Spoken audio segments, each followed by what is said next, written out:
Sir नमस्कार। नमस्कार जी। Sir क्या नाम है आप? बलवान शर्मा। बलवान जी कहाँ से आए हैं आप? बठिंडा से। बठिंडा पंजाब से। हाँ जी। संत रामपाल जी महाराज जी से नाम दीक्षा कब लिया आपने? 2009 में जी। सर संत रामपाल जी महाराज जी से नाम दीक्षा लेने से पहले आप क्या भक्ति साधनाएं करते थे? मंदिर में पुजारी थी। मंदिर की भक्ति करते थे जी। हनुमान जी की, हनुमान जी हमारा इष्ट था। हनुमान जी का ही हमारा गुरु धारण किया हुए थे। हमारा जो परिवार है वो हनुमान जी से ही संबंधित रखता है और उन्हीं की जोत बत्ती, उन्हीं की आराधना पूजा करता है। सर किस तरह से आपने किस प्रकार से पूजाएं की है, आप हमें बताना चाहेंगे? हमने जी मंदिर में रह कर के जैसे 42 दिनों के व्रत किए, हवन यज्ञ किए। मतलब जैसे ग्रहण कोई जाता है तो उसमें हवन यज्ञ किया। मतलब कोई भी ऐसा त्यौहार नहीं था जो खाली चला जावे। और उसमें हम पैसा कमाने के इच्छुक नहीं थे।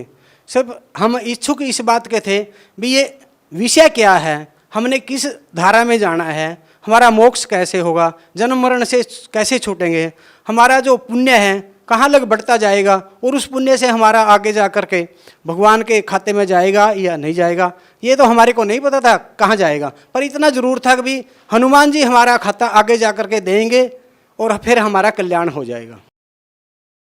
इस धारा से हम बहते गए और चलते गए और हमने खूब मतलब मंदिर में अपने शरीर को इतना सुखा दिया कि अगर इसके अंदर 2 गिलास भी जल डालें तो वो भी वापस आ जाता था और वो अंदर नहीं जाता था। अंदर की जो फैक्ट्रियाँ थी नीचे की वो बिल्कुल काम करना हट गई थी और भूख प्यास बिल्कुल मतलब अपनी जगह ठहर गई थी, बहुत ही कम हो गई थी। तो एक तरह से आपने अन्न आहार करना छोड़ दिया था? हाँ जी। और बहुत ही कम, मतलब जैसे एकादशी आ गई उसका व्रत कर लो।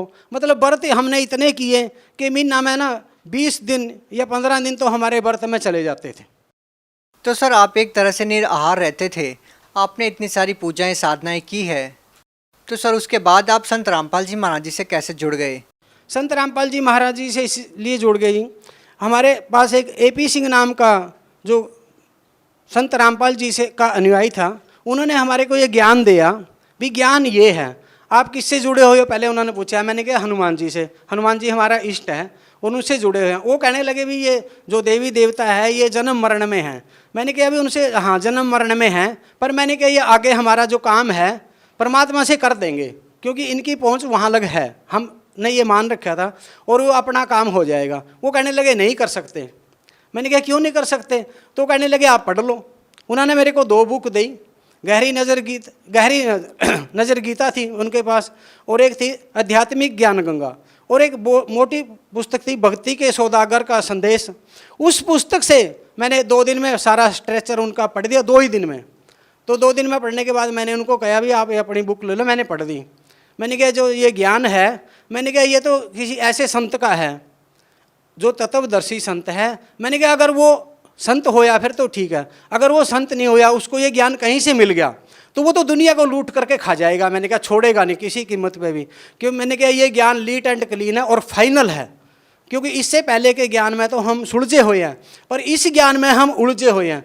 सर एक बात बताइए, आप एक मंदिर में पुजारी रहे हैं, आपने एकदम से कैसे निर्णय कर लिया कि संत रामपाल जी महाराज जी की जो पुस्तकें हैं उनमें जो ज्ञान है वो बिल्कुल सही है और आप जो पहले कथाएं करते थे वो सही नहीं है? ये निर्णय कैसे किया आपने? ये निर्णय इसलिए किया, हम जब कथा करते थे उसमें जैसे देवी पुराण में आता है आविर्भाव और तिरोभाव, तो उसमें हम क्या करते थे, एक अटकल लगाते थे।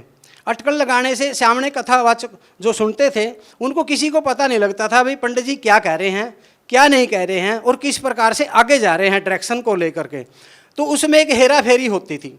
अगर हम वहाँ सच बोलें तो मंदिर से बाहर निकलना पड़ता है, अगर हम सच न बोलें तो हम पाप के भागी भी हैं वहाँ, क्योंकि हमारे को खुद ही ज्ञान नहीं भी आविर्भाव क्या है, तिरोभाव क्या है। ब्रह्मा विष्णु महेश के बारे में ये बात होती थी वहाँ। तो अगर हम कहें ब्रह्मा विष्णु महेश का वहाँ जन्म और मृत्यु है तो उसमें एक प्रेशर बनता है कि ब्रह्मा विष्णु महेश का अगर जन्म मरण है तो आप पूजा किसकी कर रहे हो, तो आप किसके ऊपर ठहरे हो और क्या कर रहे हो। ये तो उसमें तो उसी टाइम फैसला हो जाता है, गेट आउट फ्रॉम हेयर। तो कहने का मतलब ये था कि आप चाहते हुए भी लोगों को ये नहीं बताते थे कथा के दौरान कि ब्रह्मा विष्णु महेश की मृत्यु या जन्म होता है। यदि आप ऐसा बताएंगे तो लोग आपके ऊपर सवाल उठाएंगे कि भगवान कौन है। हाँ, तो हमने भगवान के बारे में ज्ञान नहीं था बिल्कुल। हमने तो देवी देवताओं के सतर तकर ज्ञान था और जो दूसरों का लिखा हुआ था वो भी। और जो पुराणों के अनुसार हम कथा करते थे, जहाँ भी ये तत्व ज्ञान की बात आती थी वहाँ से अटकल लगा करके हम आगे चले जाते थे और माई या कथा सुनने वाला खुश हो जाता था। हमारी तो इतनी ही पहुँच थी। सर एक बात बताइए, जैसे कि आप पुजारी थे, सर श्रद्धालुओं के मन में ये रहता था कि ब्रह्मा विष्णु महेश भगवान है, लेकिन आपको पता था कि देवी पुराण में लिखा हुआ है कि इनका जन्म और मृत्यु होता है, तो आपके मन में ये सवाल तो जरूर था कि ब्रह्मा विष्णु महेश से भी ऊपर कोई भक्ति है। तो क्या संत रामपाल जी महाराज जी की किताबें जो आपने पढ़ी, उनका लिटरेचर जो आपने पढ़ा, तो आपको क्या उन सवालों का जवाब मिला जिनको जानने के लिए आप भी उत्सुक थे? हाँ जी, उनके जवाब हमारे को मिले। जो हम संत रामपाल जी से ने हमारी जो ज्ञान की भूख थी वो बिल्कुल बिल्कुल ऐसे बिठा दी कि आपको और ज्ञान की ज़रूरत नहीं है और ये ज्ञान फाइनल है। अगर और किसी के पास कोई ज्ञान हो ऐसा तो गुरुजी हमारे कह रहे हैं कि भाई मैं भी वहीं चल पड़ूंगा उस ज्ञान के पास और हम सारे चल पड़ेंगे। लेकिन मेरे को पता था भाई जो अब ये ज्ञान है ये लीट एंड क्लीन है और फाइनल है, क्योंकि मैंने जो जहाँ जहाँ जिस तथ्य को लेकर के मैं अटके हुआ था इस पे तो हमारे को हनुमान जी ने मेरे को बताया था भी आप पिछले जन्म के जो ऋषि मुनि तपस्वी थे बड़े ज़बरदस्त थे, लेकिन मैंने उन्होंने कहा भी आप गिर गए वहाँ। मैंने कहा भी चलो सुरा सुंदरी में कहीं फंस गए होंगे, ऋषि मुनियों को तो ये गिरे यहाँ आकर के, पर उन्होंने कहा नहीं वहाँ नहीं गिरे आप। तो मैंने कहा कैसे गिरे? कहा आप गुरु वाले सत्र से गिरे हो, क्योंकि गुरु वाले सत्र का फिर मैंने को पता लग गया जब लग हम गुरु को पूर्ण परमात्मा नहीं समझेंगे तब लग हम पार नहीं होंगे। ये हमारा फॉल्ट था, उसमें पिछली जन्म की भक्ति का फॉल्ट तब समझ में आया भी ये फॉल्ट लेकर के हम यहीं के यहीं धक्के खा रहे हैं। तो जब हम गुरुजियों के पास इसी हिसाब से रहे और उसके बाद में मैंने तो ये इच्छा ही नहीं थी मैं नामदान लेऊँ, लेकिन गुरुजियों ने मेरे को नामदान दिया ज़बरदस्ती। ज़बरदस्ती का मतलब है यानी कि अंदर से अपने आप, मेरे को पता ही नहीं लगा मैंने ये कर लिया। और मैंने तो मेरी भी चीज़ के हिसाब से नामदान लेना था, ये उन्होंने बताया था। सर अमूमन हम देखते हैं कि संत रामपाल जी महाराज जी से वही लोग नाम दीक्षा लेते हैं जो किसी न किसी बीमारी से पीड़ित है। क्या आपने भी कोई बीमारी का निदान पाने के लिए संत रामपाल जी महाराज जी से नाम दीक्षा ली थी, या फिर ज्ञान आधार बनाकर ही संत रामपाल जी महाराज जी से नाम दीक्षा ली? नहीं, हमारे इससे कोई संबंध नहीं है। बीमारी को तो मैं इस प्रकार से समझता हूँ कि चलती रहती हैं कुछ ना कुछ बीमारी आदमी के साथ, क्योंकि जब शरीर बना है उसमें कोई ना कोई फैक्ट्री काम करना हट जाती है। कोई खास विषय नहीं है, लेकिन मेरा एक खास विषय था भी ये ओरिजिनल सच क्या है, परमात्मा के विधान क्या है, परमात्मा किस प्रकार से पाया जाता है, ज्ञान का अंत क्या है। सर देखिए, जब हम अन्य देवी देवताओं की पूजा करते हैं तो उनसे रिद्धि सिद्धियाँ भी आ जाती है, जैसा कि हमने सुना है। आपको इसके बारे में अच्छे से पता होगा क्योंकि आप तो मंदिर में पुजारी भी रहे हैं। आपका क्या अनुभव रहा है आपकी पुरानी भक्ति को लेकर? हमारा एक बहुत ज़बरदस्त अनुभव रहा है और उस अनुभव को लेकर के ना आप भी, हमारे पास एक लड़का था जिसका नाम है रामू, हिसार में जो काम करता है, उसने इस भक्ति को किया है आन उपासना को, जिसके उसको बोलते हैं भाई या तो मैं मर जाऊंगा या देवता मेरे सामने हो जाए और मैं भूखा मर जाऊंगा, जिसको अड़ियल साधना कहते हैं। तो उस अड़ियल साधना को लेकर के उन्होंने किया है। उनका एक जब बैठ जाते थे तो 1 सेकंड में जो फेस था हनुमान जी का बन जाता था, जैसे हनुमान जी का मतलब ऐसे फुल्ला फेस है वो बन जाता था। फिर उसके बाद में उसी सेकंड के बाद विष्णु जी का, उसी सेकंड के बाद ब्रह्मा जी का, उसी सेकंड के बाद देवी का, बाली, नल, नील, अंगद, सुग्रीव, मतलब फेस बदलते जाते थे। जैसे हम फिर गुरुजियों ने जो समझाया वो बिल्कुल पूरा सच है भी। जैसे हम रिमोट से टीवी को चलाते हैं और चैनल बदल जाते हैं, वहाँ चैनल फेस के बदलते थे। तो फेस के बदलने से फिर हम जब दुख फिर भी कहीं ना कहीं जीव का वहीं खड़ा, उससे पता लगता था भी चैनल तो खुल गए देवी देवताओं के, यानी कि फेस सिद्धि आपको मिल गई, लेकिन दुखों की धारा में कोई परिवर्तन नहीं है वहाँ। चाहे आपका शरीर गल रहा है चाहे नहीं गल रहा है, भूख लग रही है या नहीं लग रही है, वहाँ कोई परिवर्तन नहीं होता था उस साइड में। इस साइड में परिवर्तन होता था भी आप रिद्धि सिद्धि में यहाँ से यहाँ आ गए, यहाँ से यहाँ आ गए, यानी कि आपका रिद्धि सिद्धि का जो सतर था वो बढ़ता जाता था। सर देखिए, जैसा आज का समाज है, इतनी सिद्धियाँ भी अगर किसी को मिल जाए तो वो फुला नहीं समाता। यहाँ तक कि आज का जो दौर है वो चमत्कार को ही नमस्कार करता है। इतनी सारी रिद्धि सिद्धियाँ होने के बावजूद भी, जैसा कि आपने अपना अनुभव बताया कि देव देवताओं तक आपकी बातचीत हो जाती है, तो फिर ऐसे में लोग एक संत से नाम दीक्षा लें, वो भी एक साधारण संत से जिनकी वेशभूषा भी साधु संतों जैसी नहीं है। तो इस बात को लेकर आप क्या कहना चाहेंगे? क्या रिद्धि सिद्धियाँ अपने आप में लोगों को प्रभावित नहीं करती क्या? रिद्धि सिद्धि तो एक ऐसे है, अगर आपने समाज को अपने पीछे लगाना है, पैसा खींचना है, अगर अपना मतलब कुल नाश करना है, तो उस रिद्धि सिद्धि के जकड़ में आप रहिए। और आप जब आपका बैंक बैलेंस खत्म हो जाएगा तो आपका सब कुछ ड्रॉप हो जाएगा। जैसे एक तांत्रिक है, तांत्रिक का ऐसे सत्यानाश नहीं होता, उसका तीसरी पीढ़ी में जाकर के सत्यानाश हो जाता है। मैं आपको 50 उदाहरण ऐसे दूं जो तीसरी पीढ़ी में बिल्कुल ड्रॉप हैं। जैसे मंदिर का पुजारी है, मंदिर का पुजारी तीसरी पीढ़ी के बाद चल ही नहीं सकता, क्योंकि वहाँ पर लिखा है, जैसे विषम पिता में कहते हैं भाई पतित आदमी का दान नहीं खाना चाहिए। अब हमने दान के बारे में पता लगा भाई पतित आदमी का दान नहीं खाना चाहिए, इसका मतलब क्या होया भी दान कोई भी है, दान खाने से हमारी जो औलाद आगे पैदा हुई है वो उस दान से हुई है। और वो दान कैसा है, उस दान के पीछे क्या क्या इच्छाएं जुड़ी हुई हैं, वो सब हमारी औलाद को भुगतना पड़ता है। अगर हम चोरी से अनाज पैदा किया या चोरी करके बच्चों को पाला, हमारे बच्चे तो चोर होंगे, क्योंकि वो चीज़ हमारे लिक्विड में भी आ जाती है। और जब लिक्विड में आ जाती है अंकुर तो वैसे ही फलीभूत होगा। तो सर एक बात बताइए कि एक समय था जब आप संत रामपाल जी महाराज जी को एक परमात्मा मानते थे, और जब आप सत्संग सुनते थे तो आप यही महसूस करते थे कि नहीं, संत रामपाल जी महाराज नहीं, परमात्मा बैठे हैं। लेकिन आज जबकि संत रामपाल जी महाराज जी जेल में हैं, तो क्या आज भी आपकी आस्था वैसे ही है? क्या आज भी आप उसी नज़र से संत रामपाल जी महाराज जी को देखते हैं? हाँ, संत रामपाल जी पहले भी परमात्मा थे, अभी भी परमात्मा है, पर उसमें जो हमारे ग्रंथों में लिखा हुआ है उसके ऊपर आइए बिल्कुल सीधा। भी संत की करनी बल नहीं देखना चाहिए, उसकी कथनी में देखो। उसकी अगर कथनी को देख करके आप आगे चले जाओगे।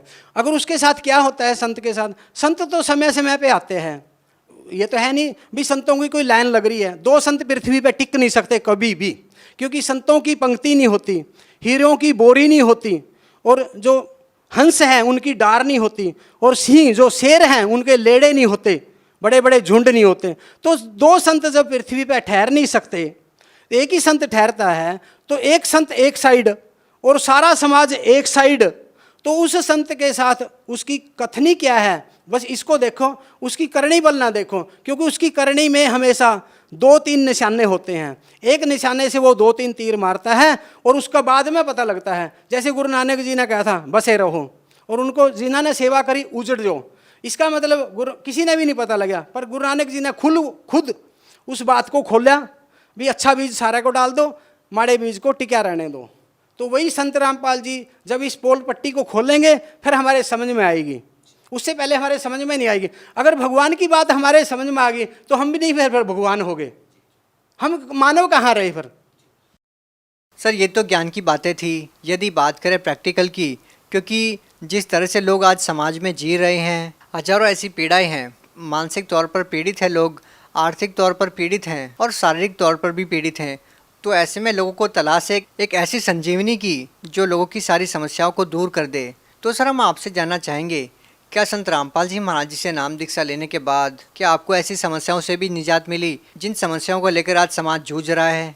हाँ, हमारे को उन जिन समस्याओं को लेकर के समाज आज जूझ रहा है और जिनको सहन कर रहा है, और जिसमें उनके घर भी बर्बाद होते जा रहे हैं, उनको खुद पता है हमारा घर बर्बाद एक भूत ने कर दिया, या एक देवी देवता ने कर दिया, या किसी ने भी कर दिया, या टूणा टप्पे के चक्कर में है। आज सबसे बड़ी तो बीमारी ये देखो, हम तो कहते हैं मेरा ये धर्म है, धर्म नहीं है उसका, ये झूठ बोलता है वो। उसको देखो, उसके आगे देखो, उसने 5-7 मिर्च टांग रखी है, ऊपर नींबू टांग रखा है, उसका धर्म तो है ही नहीं कोई। धर्म कहाँ है, वो तो टूणे टप्पियाँ वाला है। और जब टूणे टप्पे वहाँ हम घुस जाते हैं, हमारे पास ये हर बीमारी से, हर किसी से, हर हवा से, हर देवी देवता से, हर पितर से, हर भूत प्रेत से जूझना पड़ेगा आपको, क्योंकि देवी देवता अच्छा।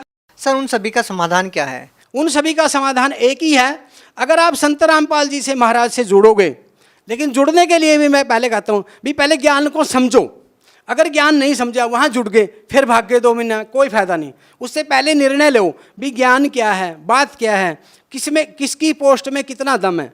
उसमें पहले ही लिख गया भी देवी देवताओं के में इतना दम है, पितरों में इतना दम है, भूत प्रेत पिशाच में इतना दम है, काल में इतना दम है, धर्मराज में इतना दम है, परमात्मा में इतना दम है। तो गुरु में कितना दम है पहले ये देख लो, गुरु में कितना दम है। अगर गुरु में दम नहीं है तो वहाँ जाओगे क्या लेने? तो जा करके भी अगर प्यासे आ गए तो गए क्या लेने? आप तो मतलब ट्रेन में मलमूत्र फैलाने के लिए गए थे फिर। क्या ये माने कि संत रामपाल जी महाराज जी में दम है? हाँ, अगर संत रामपाल जी में आपको दम नहीं लगता है, उनको तोड़ लो। पहले आप जाओ संत रामपाल जी से जुड़ोगे, वहाँ जा कर के कम से कम भी आपकी जो भूत प्रेत पिशाच की छाया है, जो घर में आपके अनबन हो रहा है, आग लगती है, ईंट पत्थर पड़ते हैं, आपके कपड़े सड़ते हैं, आपका टट्टी पेशाब बीच में निकलता है और आप उसको रोक नहीं पा रहे हो किसी कीमत पे भी, वो चीज़ पहले दिन ही ख़त्म हो जाएंगी, ये गारंटी है। आपका क्या अनुभव है इसके बारे में? आपके परिवार का क्या अनुभव है? मेरा अनुभव ये है, जब हमारे परिवार में मिसिज का गला बिल्कुल दाबिया जाता था, मुंह दाबिया जाता था, और छोटे बच्चे थे मेरे, तंग हो जाते थे, उस बात को लेकर के रोते भी थे, क्योंकि अगर मंदिर के पुजारी के बच्चे रोएं और वो बात बाहर जाए। किस कारण से मुंह दबा दिया जाता है? ये पितरों के कारण, भूत प्रेतों के कारण। और उसमें ये था, जो भूत प्रेत थे या पितर था, उसका मेरे को पता भी था, लेकिन उसका इलाज मेरे से हो ही नहीं पा रहा था। सर, आज आप पुजारियों की पोल अच्छे से खोल रहे हो और आपके निशाने लगातार तांत्रिकों पर भी फिट बैठ रहे हैं। बहुत बड़ा प्रश्न चिन्ह भी आप उन लोगों पर खड़ा कर रहे हैं। तो क्या ये जो तांत्रिक क्रिया होती है, भूत प्रेत की जो बाधा होती है, क्या संत रामपाल जी महाराज उसको ठीक कर देते हैं? संत रामपाल जी महाराज उन चीज़ों को बिल्कुल जाते ही कांटा मार देते हैं। आगे का क्या अनुभव रहा आपकी पत्नी का? हमारी पत्नी का ये अनुभव रहा कि जो वो चीज़ थी जिसको पितर प्रेत कह लो, वो अंदर बैठ गई थी बिल्कुल। वो अंदर बैठने के बाद मैंने उनसे कभी नहीं कहा भाई आप संत रामपाल जी से जुड़िए या ना जुड़िए, पर मैंने उनको बुक ज़रूर पढ़वा दी थी सारी। मैंने कहा 5-5, 7-7 पेज करके पढ़ो इनको और इसमें देख लो, अगर जैसे तो ठीक है, नहीं छोड़ दो। उन्होंने सारी बुक पढ़ी, उन्होंने अपने आप कह दिया कि अब मेरे पास कोई चारा नहीं है और मैं संत रामपाल जी के पास मैंने ले चल। मैंने कहा भाई सोच ले, पर ले चलेंगे, पीछे नहीं हटेंगे, पीछे नहीं हटने देंगे, जो मर्जी हो जाए, मैं तो हटूंगा नहीं। तो उन्होंने कहा ठीक है, पीछे नहीं हटेंगे। तो उसके बाद में हम जब घर से चले तो हमारी मिसिज का एक एक बूंद पेशाब की, मतलब उनको चलने ही नहीं दिया, एक कदम भी चलने नहीं दिया। उसके बाद में फिर हम धक्का कर करके मतलब हम जैसे तैसे पहुंच गए और हमारी मिसिज ट्रेन में बैठने के बाद में बाथरूम में ही रही, बाथरूम से बाहर ही नहीं आई। और हम जाकर के जाखल उतरे। जाखल का रास्ता पैसेंजर के अंदर 2 घंटों का 3 घंटों का रास्ता है, वो 2.5 का। तो उसके अंदर 3 घंटे बिल्कुल वहीं रहे, लेटरिन बाथरूम में, ट्रेन में। तो उसके बाद में मेरे को कहने लगे भी तू दवाई लिया। मैंने कहा दवाई तो काम नहीं करेगी। चलो फिर भी एक बंदा वहाँ से जाखल से कहने लगा नहीं, वो भी शर्मा जी था, वो हमारी मिसिज को वैसे जानता भी था थोड़ा, मतलब शर्मा होने के नाते। वो कहने लगे नहीं, यहाँ से निकल करके दवाई लिया। हम 40 रुपए की दवाई ले। मेरे को पता था भी दवाई ने काम नहीं करना, ये कोई और बात है, दवाई तो बहुत दूर की बात है इस चक्रव्यूह में। तो उन्होंने दवाई दी भी। तो उसके बाद में हम जब बरवाड़ा पहुँचे, अगली जब ट्रेन में बैठे फिर भी हम बाथरूम में रहे, यानी कि मतलब बरवाड़ा तक कर हम बाथरूम में पहुँच गए। और मतलब अंदर से मैं बहुत ही कल्पया इस बात के लिए भी, इतनी साधना करके इतना कुछ करा करके फिर भी रो रहे हैं बात को। और ये कितना बड़ा इस बात का चक्रव्यूह है जो हमारे को टेंशन में और दबोच रहा है। तो उसके बाद में जब बरवाड़ा गए, वहाँ जा कर के मिसिज ने चाय पी, क्योंकि हमारी मिसिज ना चाय की बड़ी इच्छुक है, मतलब जो 4 बारी दे देते 4 बारी 6 बारी भी पी लेती है।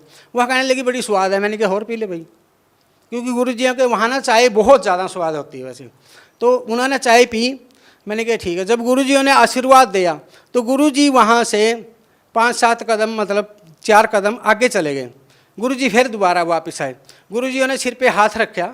सिर पे हाथ रखने के बाद में तो मतलब 2-3 मिनट के बाद मिसिज बाथरूम में गई। बाथरूम में निकल जाने के बाद में उनको वहाँ पता लगा, अपने आप बताया उन्होंने भी इतनी बड़ी कोई चीज़ निकल करके भागी है। और मेरे को पता था वो चीज़ क्या भागी है। वो एक छोटा बच्चा था, कोई 6 या 7 साल का, जो डेथ हुई थी। वो अंदर उसने जगह बना रखी थी सूक्ष्म रूप से, छोटे रूप से, और वो मतलब योनि के रास्ते बाहर निकली है।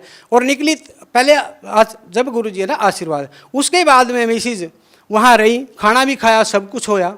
कोई मतलब वो बिल्कुल फ्रेश हो गए, यानी कि उनको कोई भी तकलीफ़ नहीं है, 0 तकलीफ़ है।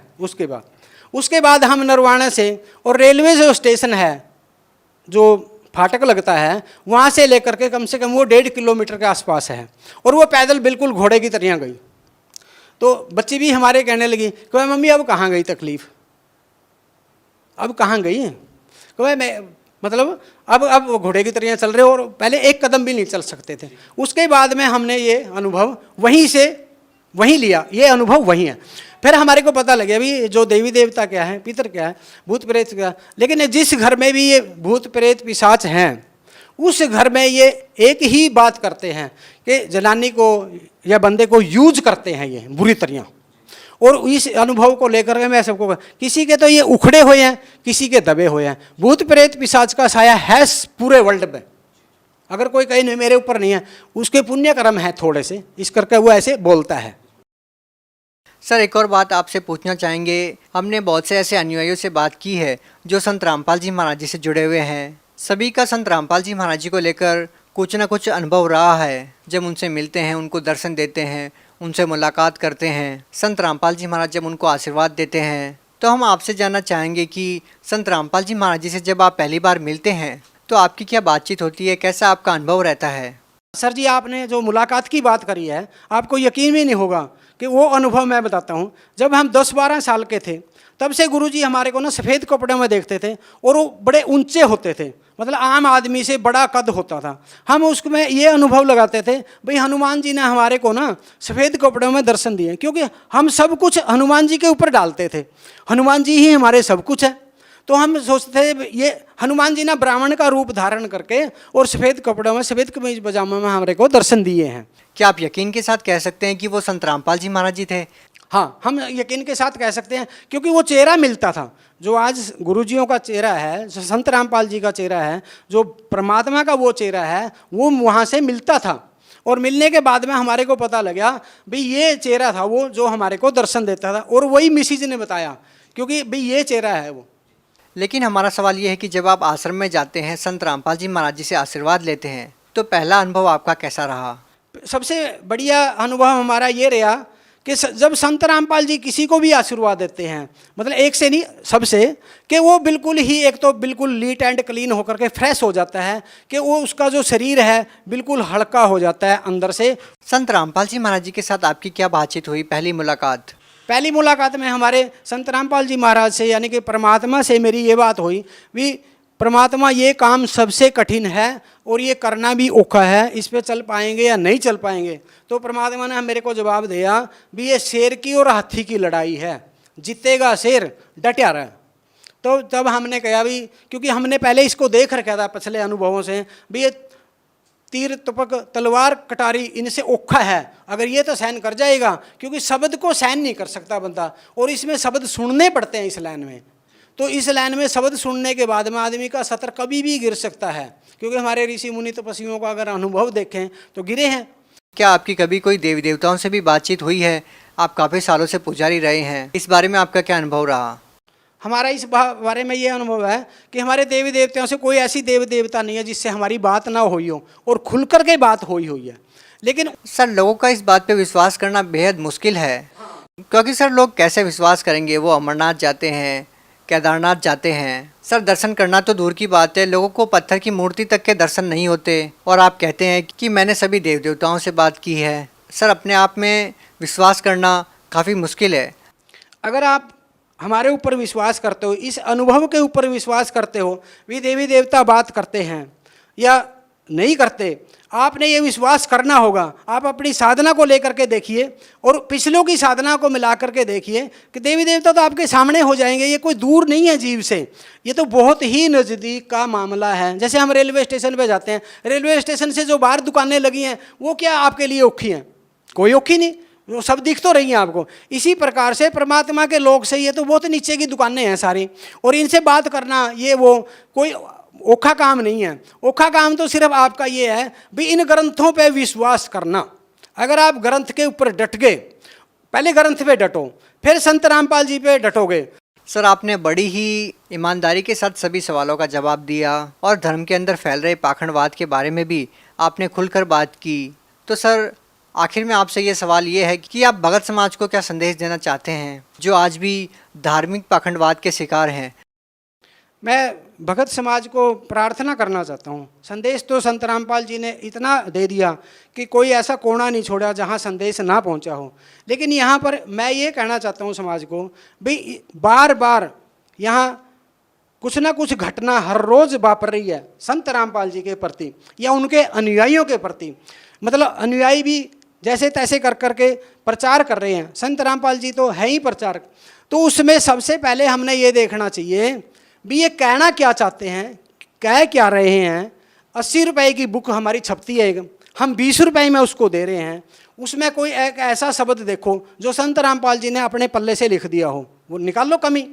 तो हमारा ग्रंथ को अच्छी तरह से पढ़ करके और फिर संत रामपाल जी से जुड़ो या किसी से भी जुड़ो, लेकिन उसको बिल्कुल तोड़ लो आप, लीट एंड क्लीन हो जो।